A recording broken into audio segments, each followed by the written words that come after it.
What's up, MMA fans on YouTube? Here I am. I'm going to come do UFC 81 breaking point predictions now.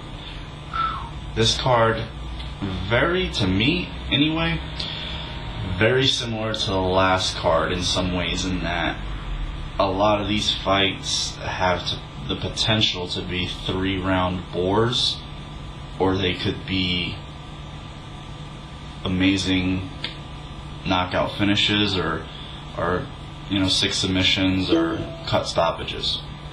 Either way, this card has all the makings of being a card that could really hurt the UFC, or it could help the UFC. And obviously, on everybody's mind with this card is Brock Lesnar. Now,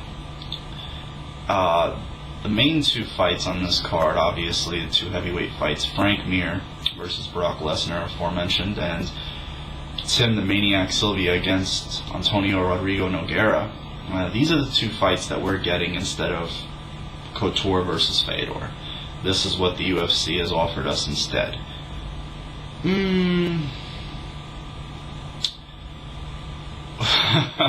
I know, it is what it is, so we have to live with it, and hopefully this card lives up to the billing and doesn't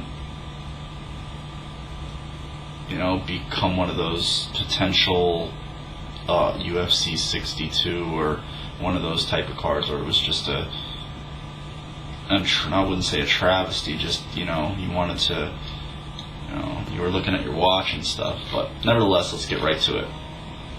First fight of the night we're probably going to see is Gleison Tibau against Tyson Griffin. We all know Griffin, extreme couture fighter. He's been in there with Guida, very close decision. A lot of people, including myself, thought Guida won. Handled Thiago Chavarez very well in his last fight. He's been in the octagon a few times now. Definitely brings a lot of credentials to the table. Is the only guy ever to beat Urijah Faber, although Faber fights at 145. He did stop Faber via KO stoppage, and he's facing Gleison Tibau, a guy who came into the UFC originally at 170, fought Nick Diaz, lost that fight, has since made the drop down to lightweight, and has been undefeated since then, has performed very, very well. But here again, I think he's taking on a guy in Griffin who uses the cage to his advantage, as a lot of the wrestlers do. Well, most of the wrestlers do anyway, and he pushes a very, very rigorous pace. He's a very high-energy guy. He's constantly scrambling, is second to none, probably up there with a guy like Guida, of course. He just doesn't stop moving, and I think he'll eventually wear on Tibau. He could stop him, but probably wins a split or unanimous 3-round decision. On to the next fight, Ricardo Big Dog Almeida, a guy who trains right here in New Jersey, has his own school here in New Jersey. Renzo Gracie, black belt, against Alan the Talent Belcher. Complete contrast in styles. Pure jiu-jitsu guy going up against Belcher. This is Almeida's first fight back in almost going on 4.5 to 5 years. He's been in there with Matt Lindland, Kazuo Masaki, Nate Marquardt. He's been in there with a lot of the better 185 pounders in the world, albeit though it was years back. He's still been in there with top flight competition, and he's taken on Alan Belcher, who looked phenomenal in his last fight against Caleb Starnes. His striking and his rhythm in that fight was just incredible. He looked good. Even looked good in the beginning of the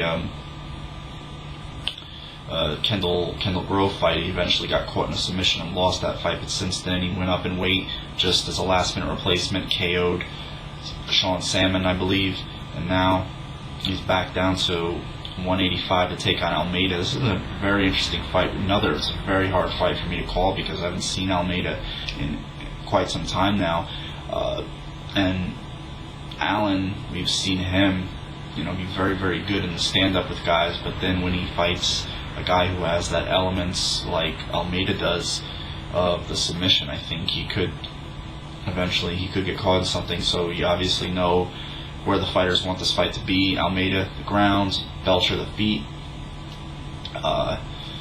Almeida's a very tough guy. It'd be very hard to stop. Almeida, though, he's a guy who has been stopped before. Belcher also, but he just looked very, very good on his feet, and he looks like he's getting very, very comfortable in the octagon. I pick Belcher in this fight, probably by a second round stoppage. Now on to the next fight, Jeremy Horn against Nate the Great Marquardt. Marquardt coming first fight back off his title shot loss to Anderson Silva. Jeremy Horn, he's been, doing his thing as usual. He's been teaching, he's been bouncing around different organizations. Hasn't been quite the same fighter as he used to be in terms of he's been losing more than he's been winning lately. Lost a fight, got stopped against Matt Lindland. Recently got submitted against Jorge Santiago, which is a huge surprise. You expect to maybe beat Jeremy Horn in a decision. Very hard to stop, but to catch him in a submission is also very, very tough. He was caught in submission by Jorge Santiago, who had an impressive fight against, I believe it was Amar Sululev in a Bodog fight when Fedor fought Lindland. But this fight is going to be also a very tough fight. Marquardt is a guy who doesn't really seem to have that killer instinct in terms of going in for the kill and just laying it all out there and trying to finish a guy. And Horn, coupled with that, Horn is a very, very, very tough guy to stop. And I don't see him stopping Horn. The fight could go to the ground, and if it does, Horn is definitely good enough to catch you in a submission where just comes out of nowhere. He's very crafty. Haven't seen a lot of Marquardt's submission game, but I just don't think that this fight is going to bring a lot of sparks to it. Has all the elements of going to a 3-round decision, and I think if it does, being that Horn is a last-minute replacement, does make the cut. I think Marquardt probably wins a split decision, 3rd round. Now on to the next fight, co-main event. Frank Mir against Brock Lesnar. This is what we get sold. Next big thing. Brock could be the next big thing, but Fedor is a farce. So, yeah. I really don't know how to call this fight for several reasons. One, I don't know which Frank Mir we're going to see. Are we going to see the Frank Mir who fought Dan Christensen and was just borderline obese? Or are we going to see the Frank Mir who went in there and armbarred some Sylvia, the Frank Mir who went in there and beat up on Wes Sims in their second fight? Are we going to see that guy? Not quite sure. Obviously, hasn't been the same fighter since he's come back from his injury. Was never the slimmest guy in the world, but lately he's been kind of battling the battle of the bulge, sort of, and just doesn't look like he's in shape for his fights. Although his last fight, he looked like he was in good shape when he beat Anthony Hardon, caught him in a submission. And we got Brock Lesnar, who has all of 1 minute 7 seconds in MMA period. Won the fight, but what does he bring to the table? Everybody can say, yes, he's a collegiate All-American, but how far removed is he from that? What is his jiu-jitsu like? How much knowledge does he have? Frank Mir could easily catch him in something, and the fight will and should be over.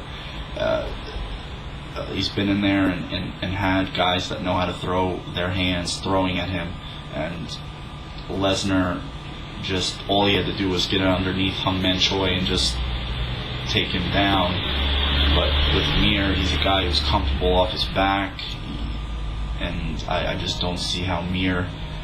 And Mir's been in there for those rounds, even when he was out of shape with Christensen. He gutted out for the tough 3 rounds, and we have Lesnar, who's been doing WWE matches and trying out for the Minnesota Vikings. What kind of true MMA conditioning is he going to have? We can say all we want about how strong he is, or supposedly how strong he is. That just does not matter in a fight. And Frank Mir's technique, his ability, just I think far outweighs Lesnar's even at this point. And if Mir goes in there and finishes him quick, it wouldn't surprise me in the least if Lesnar will immediately try to take this fight to the ground.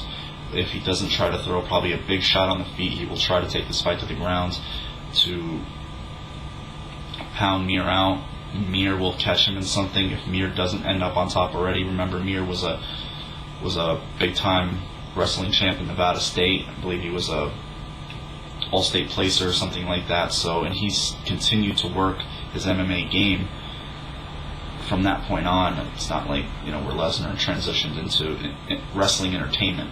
So, Mir in this fight all the way. There's no, I just, unless Lesnar catches him with something on the feet and just totally, knocks him out, which is entirely possible, I just don't see Lesnar's ability to do anything else. So, Frank Mir by far. Now, on to the next fight, which is for the interim UFC heavyweight title, and that's a title that's been used a lot in the past years with the UFC title. It's a title that's been on and off the waist of many different guys in the past years, and that's why, Fedor is considered, popular opinion that he's the best heavyweight is because he has continued his success where guys in the UFC have either, they've had peaked and they would drop off, and even Randy Couture, everybody wants to, say that he would give Fedor a great fight. I believe he would give him a good fight, but I think ultimately Fedor would win. But even himself, he, lost to Rico, lost to Josh. You can say what you want about he was a different fighter. He was still the same fighter, still same type of style. And he just lost to guys that were bigger, better grapplers. And I think that Randy, much like Fedor has been accused, has had his opponents, match up with him pretty well, especially with the Sylvia and Gonzaga fight. So, with that being said, this fight, Tim the Maniac Sylvia against Antonio Rodrigo Nogueira.